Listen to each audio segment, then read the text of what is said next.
Hey guys, welcome back to our YouTube channel Login Aid. Today in this video I am going to show you how to log into AlaTrust Credit Union on PC. AlaTrust provides great rates on loan, banking and other financial terms and services.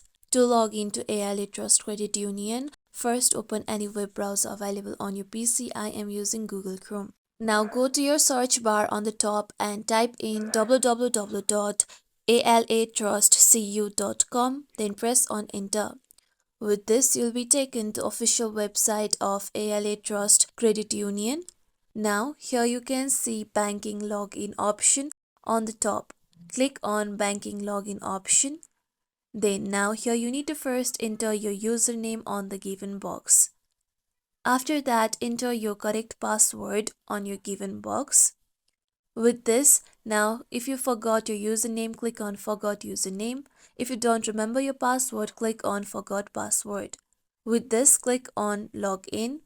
With this, you need to verify your identity. You'll receive a one-time password on your registered mobile number. After that, you need to enter the OTP and then you'll be able to log into your account. This is how we can log in to AlaTrust Credit Union on PC. This is it for tutorial everyone. Hope this tutorial was helpful to you all. If you like today's tutorial, make sure you like, share, subscribe to our YouTube channel for more tutorials like this. Thank you for watching.